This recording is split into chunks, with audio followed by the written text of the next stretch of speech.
আমরা এই কথামৃতের চতুর্থ পরিচ্ছেদ শ্রীরামকৃষ্ণ সিথির ব্রাহ্ম সমাজে ব্রাহ্ম ভক্তদের সঙ্গে রয়েছেন সেটা পাঠ করছিলাম। তার মধ্যে এটা ঠাকুর শ্রীরামকৃষ্ণ শ্রীযুক্ত বেনি পালের সিথির বাগানে শুভাগমন করিয়াছেন। আর সিথির ব্রাহ্ম সমাজে ষান্মাসিক মহোৎসব, চৈত্র পূর্ণিমা, 10ই বৈশাখ রবিবার, 22শে এপ্রিল 1883 খ্রিস্টাব্দ, বৈকাল বেলা।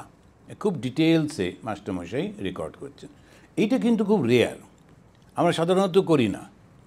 পাট করে আমরা লেখাটা একটা কতগুলো নোট রেখে দিই, কিন্তু আশেপাশে কি হচ্ছে, কবে, কোথায়, কখন কিচ্ছু বলি না। ফলে ঐতিহাসিকতাটা থাকে না। এখানে ওই ঐতিহাসিকতাটা রাখার জন্যই মাস্টারমশাই বারবার বলেছেন। এটা আমরা খানিকটা পড়েছিলাম গত মাসে। সন্ধ্যার পর আদি সমাজের আচার্য শ্রীযুক্ত বেচারাম উপাসনা করিবেন। এখন এই ব্রাহ্ম সমাজ তৈরি হয়েছিল, হবার পর আবার ভাগও হয়ে গেল। আদি ব্রাহ্ম সমাজ, তারপরে নব্য ব্রাহ্ম সমাজ, সব ভাগ ভাগ হয়ে গেল। যেমন একটু তো ঝগড়া হয়, ওই সব ভাগটাগ হয় এরকম করে। তো আমাদের এই একটা সবাই খুব প্রশংসা করে যে শিকাগোতে একটাই বাঙালি অর্গানাইজেশন আছে।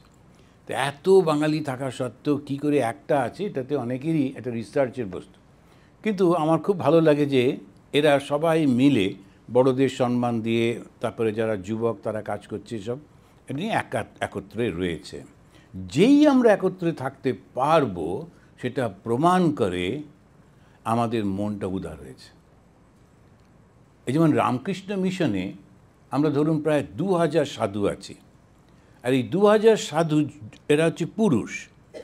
পুরুষের এমনিতেই একা থাকতে পছন্দ করে, নিজের পরিবার নিয়ে। সে কখনো অন্যের সঙ্গে থাকতে চায় না, এগুলো নেচারের মধ্যে, প্রকৃতি।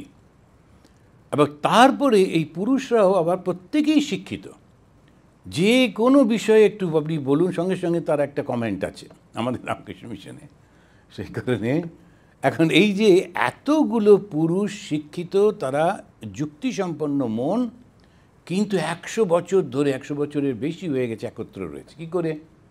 তার কারণ তাদের মধ্যে বৈশিষ্ট্যটা হলো নিজের অহংকার, নিজের বিশেষত্বটাকে নিজেরা কমিয়ে রেখে সকলের জন্যে যেটা সেটাই করে।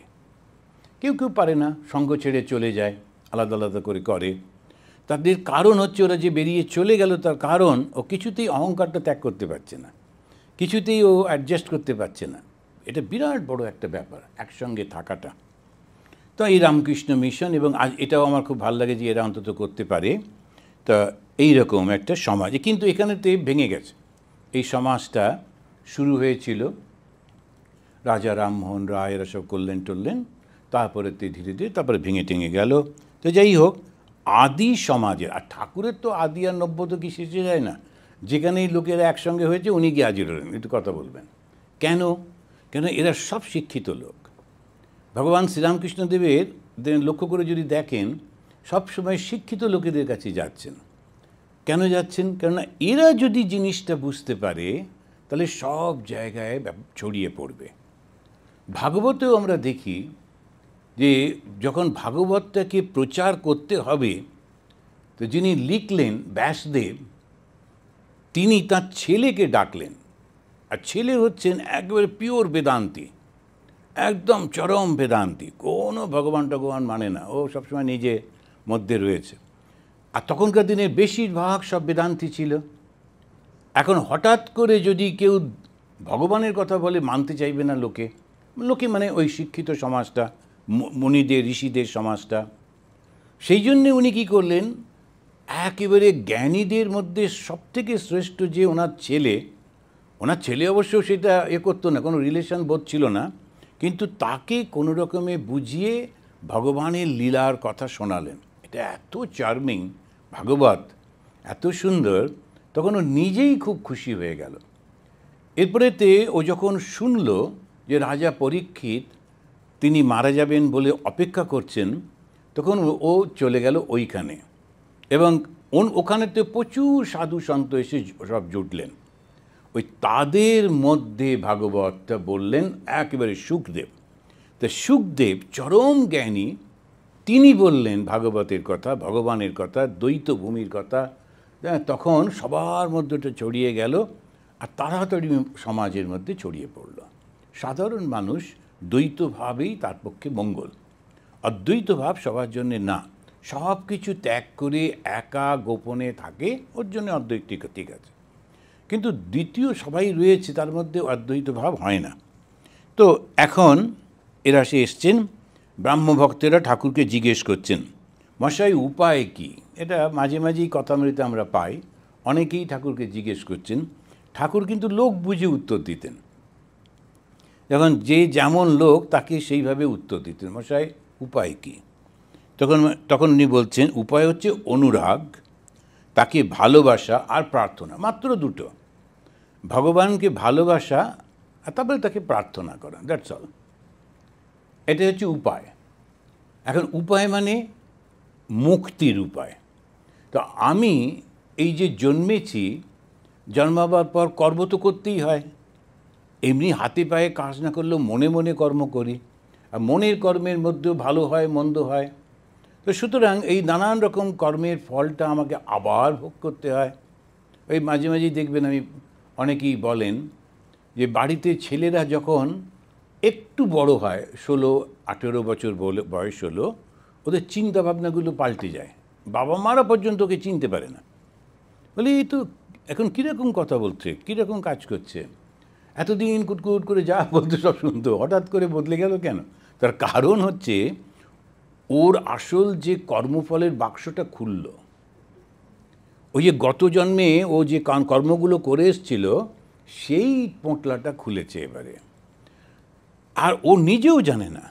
এবারে ওই কর্মফল ওকে ঠেলে ঠেলে নিয়ে চলবে, কিছুতেই আপনি ঠিক করতে পারবেন না।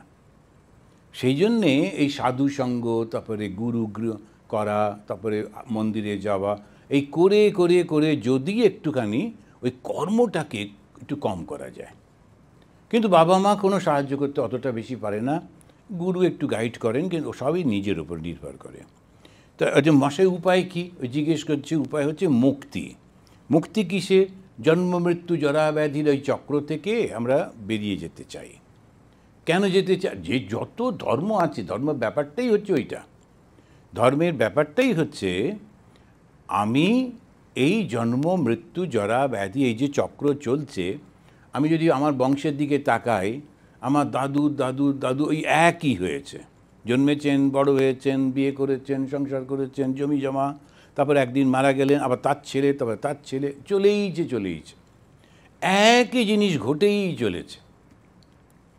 কিন্তু কিছুতেই ওর লোভ থেকে আমরা বেরোতে পারছি না, কিছুতেই পারছি না।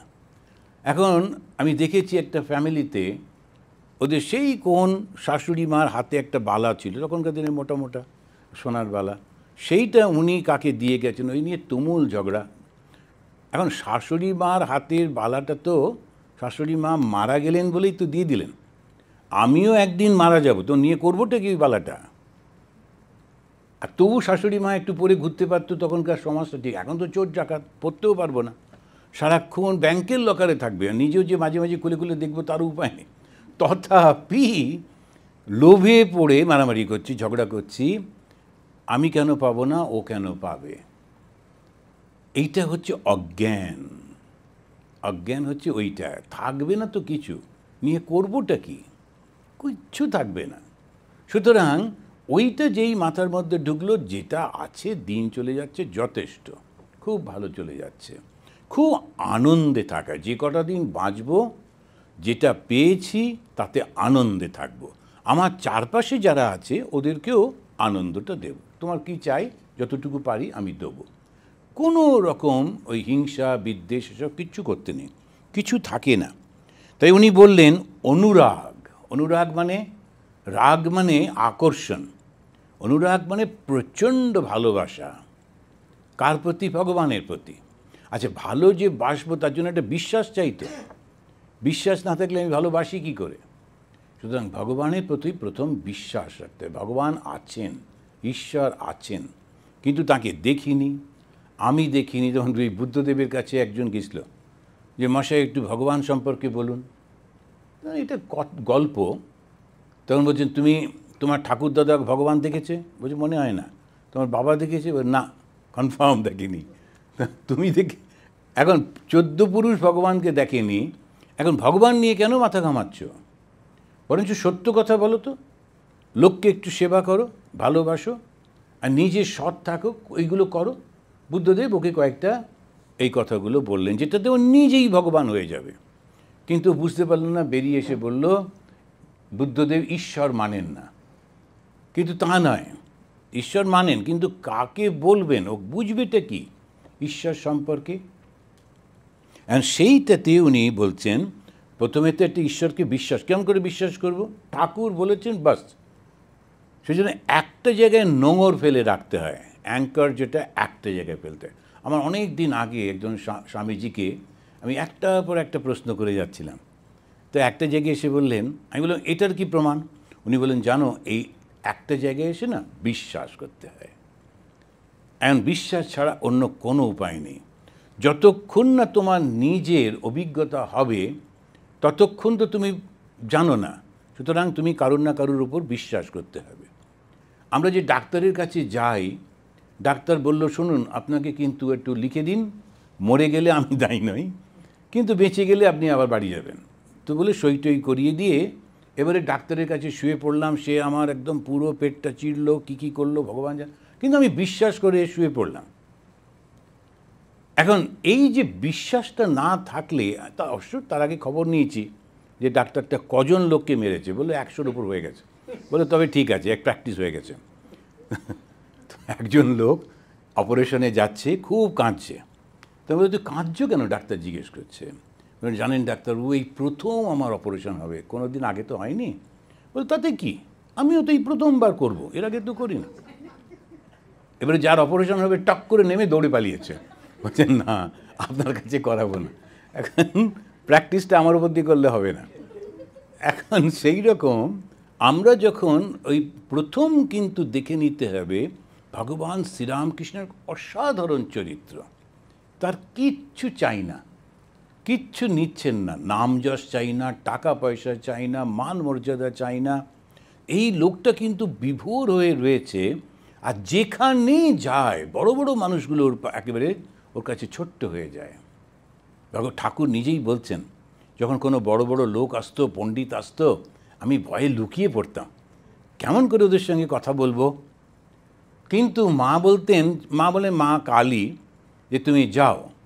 এবারে যেই সামনে গিয়ে বসতাম, তখন দেখতাম ওরা সব এইটুকুটুকু, ওরা মানে কিছুই না।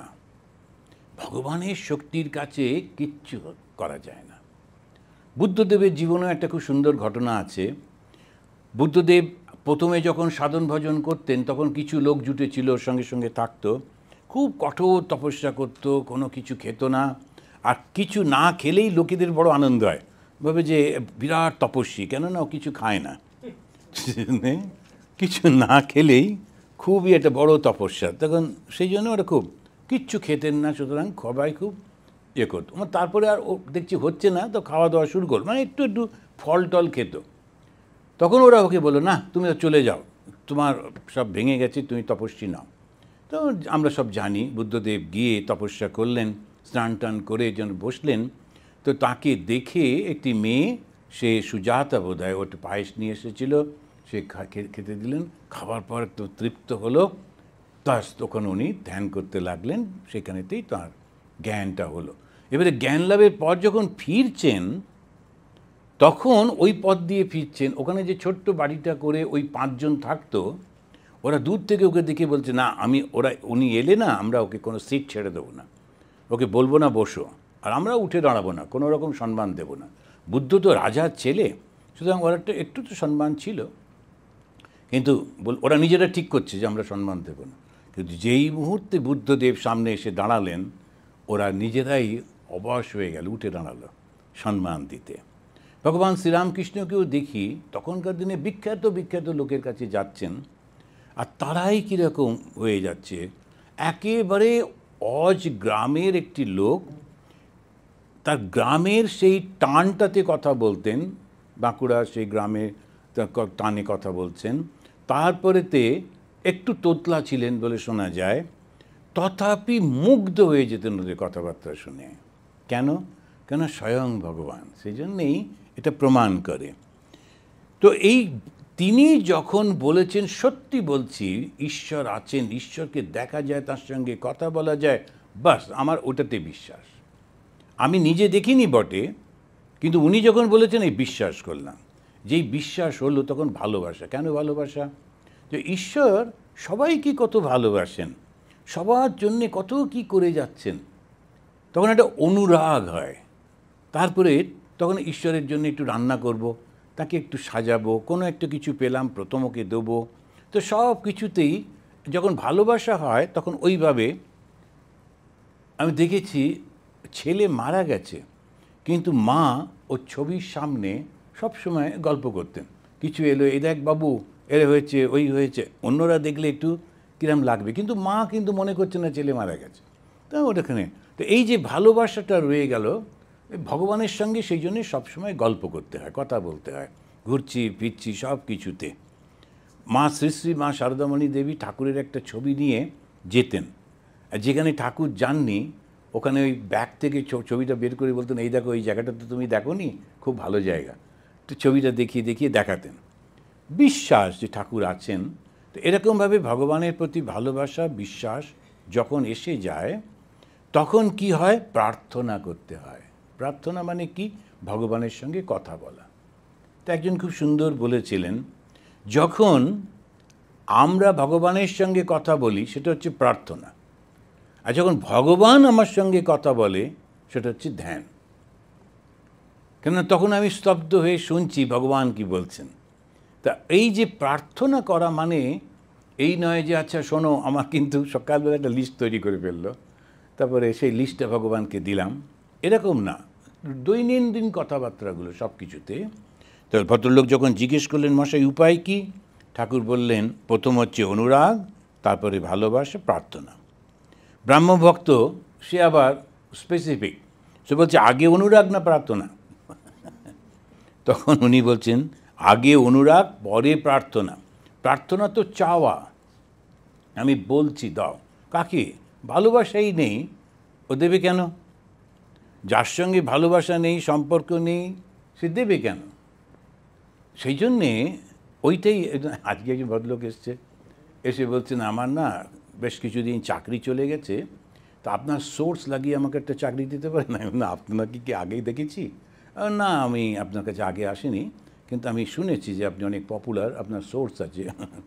তখনই তাই বললাম, আচ্ছা দেখো দেখি।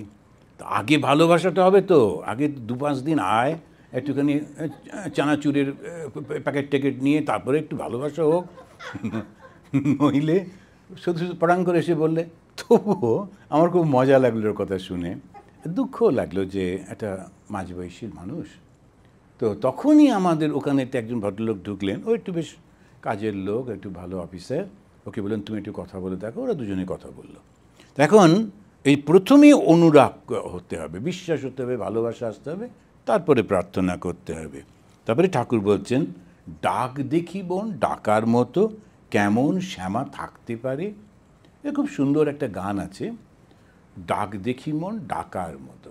এখন একলা একলা নির্জনে গোপনে যখন ভগবানকে ডাকা যায়, তারপরে যদি চোখ দিয়ে জল পড়ে, কেউ দেখছে না, কেউ শুনছে না, আমি আর ভগবান শুধু, তখন মনটা হালকা হয়ে যায়।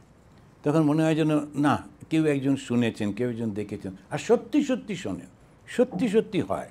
কিছু না কিছু ভাবে দেখা যায় সমস্যাগুলো সব সমাধান হয়ে যাচ্ছে। আর শ্রীরামকৃষ্ণ সুর করে গানটা গাইতে লাগলেন।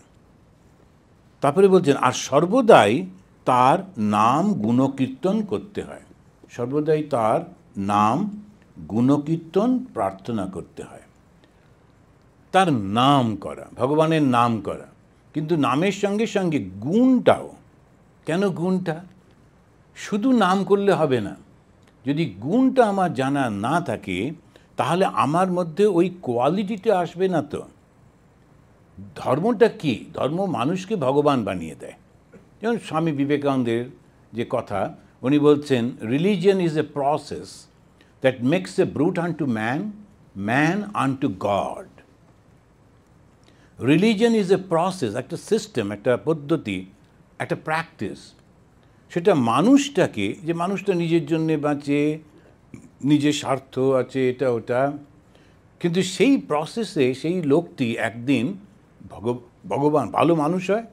ভালো মানুষ মানেই হচ্ছে অন্যের জন্যে কনসার্ন, চিন্তা করে, এবং তারপরেই সে ভগবান হয়ে যায়। তা এইটার মানে হচ্ছে তার নাম আর গুণগুলো নিতে হবে। আমরা হই হই করে রাম নাম করে বেড়াচ্ছি, কাকে মারবো বলে রামের ছবি নিয়ে, মারার লোক পাচ্ছি না বলে দু একটা এটা ওটা ভাঙচি টাঙছি। এখন সেইটাই কি রামের উপর ভালোবাসা দেখানো? তা কিন্তু না। রামের গুণটা কি? কথা দিয়েছি তো কথাটা রাখবো। রঘুকুল রীতি সদা চলি আই, প্রাণ যাও বড় বচন না যায়। এই যারা রাম ভক্ত, তারা যদি এইটা অন্তত পক্ষে একবার কথা দিয়েছি তো কথা রাখবই, হো করে রাম রাম করে বেড়াতে হবে না, ওইটা করলেই যথেষ্ট হয়ে যাবে। রামের যত আশীর্বাদ সব ওরা পাবে, ওই গুণটা। শুধু রামের নাম বললে হবে না, রামের গুণটা দেখতে হবে। রামের গুণটা কি? রামের গুণ হচ্ছে তিনি কিন্তু রাজ্যের উপরে কোনো লোভ করতেন না। যেটা ঠিক সেটাকেই তার করা, সেই লোভটা তার মধ্যে ছিল না। একবার যদি কেউ তার কাছে কোনো সাহায্য চেয়েছে, উনি কখনো না করতেন না, আমি এটা অবশ্য করে দেব। এই যে রামের মধ্যে যে গুণগুলো আমরা দেখতে পাচ্ছি, পিতৃসত্য পালন করতে 14 বছর চলে গেলেন, কোনো প্রয়োজন ছিল না। এই সমস্তগুলো যদি আমরা করতে পারি, একেবারে নিচু জাতের মহিলা, যারা ওই ব্যাধ ছিল, তাদের মেয়ে, তাকে কেউ বলেছে রাম এখান দিয়ে আসবেন, ও তোমার ভগবান, তার জন্য অপেক্ষা করো। সেই কবে ছোট্ট বয়স থেকে অপেক্ষা করছে, রোজই ফুল তোলে, ফল তোলে, রাস্তা পরিষ্কার করে রাখে। আর যেদিন রাম এসেছেন তখন ওনার বয়স হয়ে গেছে, প্রচণ্ড উৎসাহে তিনি ওই রামকে যে ফলগুলো এনেছিলেন একটু করে খেয়ে খেয়ে দেখছেন মিষ্টি কিনা, ওটা দিচ্ছেন। লক্ষণ খেতে পাচ্ছেন না, রাম কিন্তু নির্বিঘ্নে খাচ্ছেন। কেন? ওর সম্পূর্ণ ভালোবাসার জন্যে ওইটি করছে। তো এই গুণগুলো কি আমাদের আছে? এঁটো ফল নাই খেলাম, কিন্তু ওই মানুষটাকে পাশে বসিয়ে কি আমরা খেতে পারি? তখন কিন্তু আমি ব্রাহ্মণ, আমি অমুক, আমি তমুক বলে কত চেঁচামেচি। অনেক খুঁজে পেতে কাঁধের উপর থেকে একটা কতগুলো দড়িও বের করে ব্রাহ্মণ বলে দেখাবে আর বলবে তুই নিচে গিয়ে বস। এটা রামের ভক্ত? কখনো নয়।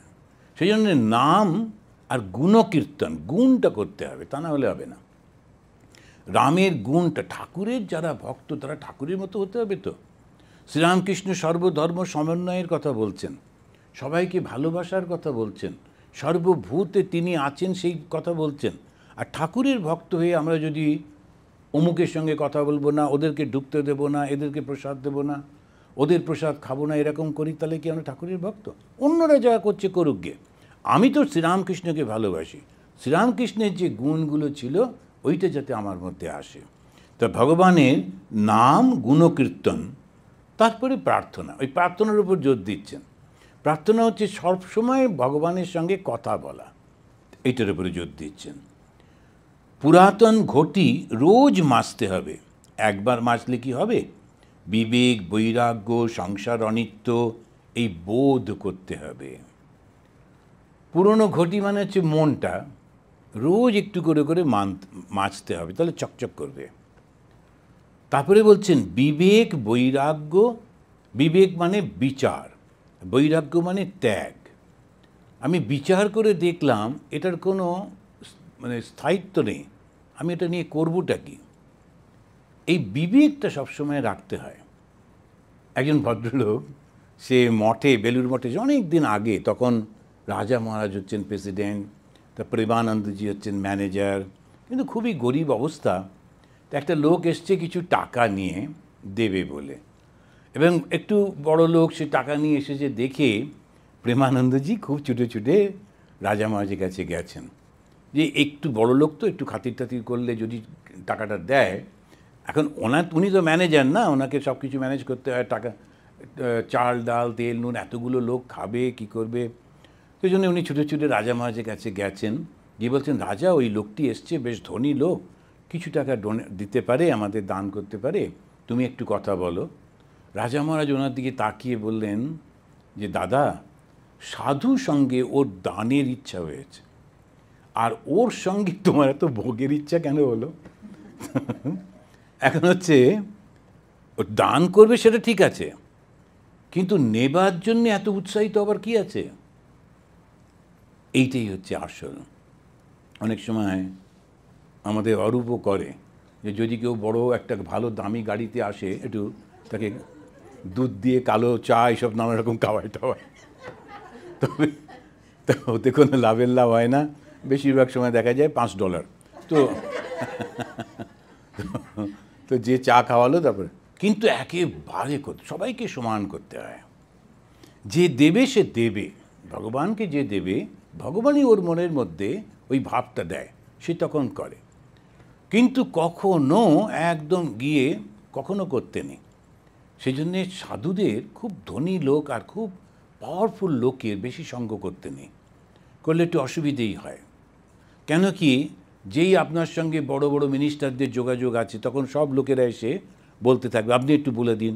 এবারে উমেদারি করতে হয়, তাকে বলতে হয় শুনুন না কেমন আছেন, অনেক দিন কথা হয়নি, আচ্ছা ওই লোকটার একটা চাকরির ব্যবস্থা করুন, এইসব করতে হয়। সেই জন্যে সাধুদের অতটা ওই করতে নেই, যতটুকু প্রয়োজন ওই ততটুকুই। তো ভগবানের কাজ করব সেইটুকুর জন্যই যতটা প্রয়োজন। শ্রীরামকৃষ্ণের কথামৃতটা এত প্র্যাকটিক্যাল, প্রত্যেকটা আমাদের জীবনে যতটুকু যেটা করবার সেটুকুই করছেন। বিবেক আর বৈরাগ্য, বিবেক মানে বিচার আর বৈরাগ্য মানে ত্যাগ। বিচারটা কি, আচ্ছা এটা কি আমাকে শান্তি দেবে, এটা কি চিরন্তন, তা যদি না হয় আমার লাভটা কি? আচ্ছা যেমন আছে সঙ্গে থাকলো ব্যাস, যদি যতদিন চললো চললো, না চললো না চললো। সংসার অনিত্য, এইটা মনে রাখতে হয়। আমি যখন ছিলাম না এই সংসার কিন্তু চলেছে, আমি যখন থাকবো না এই সংসার কিন্তু চলবে। মাঝখান থেকে আমি মাথা খুঁটে খুঁটে মরছি, আমি যখন থাকবো না তখন কি হবে, আমি যখন থাকবো না তখন কি হবে।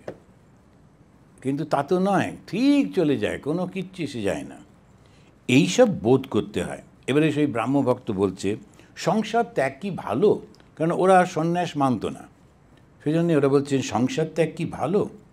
ঠাকুর বলছেন সকলের পক্ষে সংসার ত্যাগ নয়, যাদের ভোগান্ত হয় নাই তাদের পক্ষে সংসার ত্যাগ নয়। যাদের ভোগান্ত হয়নি, অর্থাৎ যারা ভোগটা কমপ্লিট করেনি, কিছুতেই ওর মনের মধ্যে ত্যাগের ভাব আসবেই না। যখনই কোনো অল্প বয়সী ছেলে, ইয়াং ছেলে আমাদের সঙ্গে ঘোরাঘুরি করে, একদিন বলল মহারাজ আচ্ছা বিয়ে করব না সাধু হব? যেই জিজ্ঞেস করলো প্রথম বিয়ে কর, তার কারণ ও পারবে না, খুব অসুবিধে। যখন সে সন্ন্যাসী হবে না, ও ধারণাটাই আসবে না, বিয়ে করার চিন্তাটাই আসবে না, একদম মাথা খারাপ মতো হয়ে যায়, মাথা জ্বলতে থাকে। দুর্বার সংসার দাবাগ্নি তপ্তম দোধূয়মানম দুরদৃষ্টবাতে ভীতম প্রপন্নম পরিপাহী মৃত্যু। আমাদের শঙ্করাচার্য তার বইতে বলছেন ঠিক ঠিক বৈরাগ্য হয় তাদের মনে হয় সংসারটা একটা দাবানল, সব পুড়ে যাচ্ছে, আমি কোথায় যাব, কার কাছে বাঁচব, সবাই শুধু দাও দাও করছে। ও তখন ছুটে পালাতে থাকে সংসার থেকে। সংসারে বেশ ভাল লাগছে, ওর দ্বারা সংসার হবে না। আমাদের একজন ওই যে ব্রহ্মচারী, যে একটা ছোট্ট বাচ্চা মেয়ে ওই ছুটুট করে বেড়াচ্ছে না, যেমন 1-2 বছরেরগুলো হয়, একটা মিটিং চলছে, সেখানে লোকেশ্বরজি মহারাজ বসছিলেন, উনি দেখছেন, তো সব বাচ্চা একটু ঘুরছে, আমরাও সব দেখলাম। একটি ব্রহ্মচারী ওকে গিয়ে কোলে তুলে এই করে ওই করে, মহারাজ ওকে এমন করে দেখলেন, দেখে দেখে তারপরে যখন সব অনুষ্ঠান টনুষ্ঠান হয়ে গেছে, রাত্রিবেলায় খাওয়া দাওয়া সব হলো, তারপরে ওকে ডেকে বললেন তুমি বাড়ি চলে যাও, তুমি খুব ভালো মামা কাকা সব হতে পারবে, সন্ন্যাসী হতে পারবে না। কেননা ওই একটা ভীষণ আকর্ষণ বাচ্চাদের প্রতি, ওইসব হবে না। সন্ন্যাস না, এটা একেবারে অন্যরকম জিনিস, এই বাইরের পোশাক টোশাকে বোঝা যায় না, লোক দেখে বোঝা যায় না, এটা মানসিক একেবারে ভীষণ ভালোবাসে, কিন্তু কোনো অ্যাটাচমেন্ট নেই। নিরঞ্জনম নিত্যম অনন্তরূপম ভক্তানুকম্পা धृतविग्रहं वै ईशावतारं परमेशमिड्यं तं रामकृष्णं शिरसा नमामः। ॐ शान्ति शान्ति शान्तिः। हरिः ओम् तत्सत्। श्रीरामकृष्णार्पणमस्तु।